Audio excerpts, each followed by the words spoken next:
Nadine Lostre, in-follow na sina James Reid at Isa Persman sa IG. Kung bago ka lang sa channel na ito, huwag kalimutang mag-like, share, comment, and subscribe. Usap-usapan sa social media si Nadine Lostre, pati na rin ang magjowang sina James Reid at Isa Persman. Maraming netizens kasi ang nakamansin na naka-unfollow na si Nadine sa celebrity couple. Siyempre, chinik agad ito ng bandera at very true nga, hindi na namin nakita sa follow list ni Nadine ang dalawa. Pero nang tingnan namin ang IG account ni James at Isa, ay nandoon pa rin sa kanilang listahan ang aktres. Recently lamang nag-open up si James sa Showbiz Insider na si Ogie Diaz patungkol sa relasyon nila ni Nadine. Ayon kay James, okay sila ng dating girlfriend at wala silang issue. Kasunod niyan ay pinagtanggol ng aktor ang kanyang current girlfriend dahil until now ay hindi pa rin mamamatay-matay ang issue. Inagaw ni Isa si James kay Nadine. Inamin ng singer-actor na labis siyang naaapektuhan dahil sa mga natatanggap na pambabash sa kanila ng girlfriend. It's been a very difficult year for me, also for Iza, and I'm sure for Nadine. Pahayag pa niya. To be very honest, for me witnessing all the bashing nakaka-depress.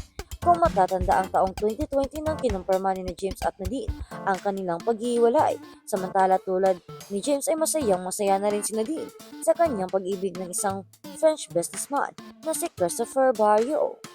At sa kabilang banda, BTS na din lost refunds, clapback at Iman Atienza's remarks. Kinukuyog ngayon ng fans ng K-pop supergroup na BTS at ng Filipino actress na si Nadine Lostre ang internet personality na si Iman Atienza.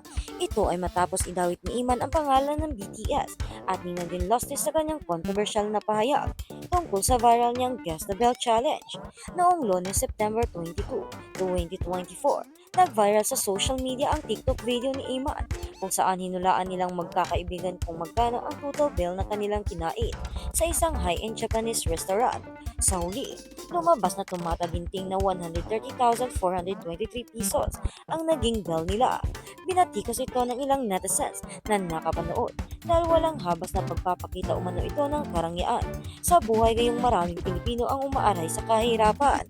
Dahil sa kaliwat ka ng batikos online, pinarapat ni Iman na magsalita para dipinsahan ang sarili laban sa mga tumutuligsa sa kanya.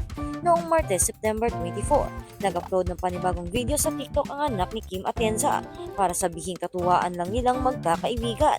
Ang challenge kaya't hindi niya akalaing siseryosohin ito ng publiko. Aniya, the video was a joke. I thought it was obvious because we were laughing and the bill was at an outrageous high number.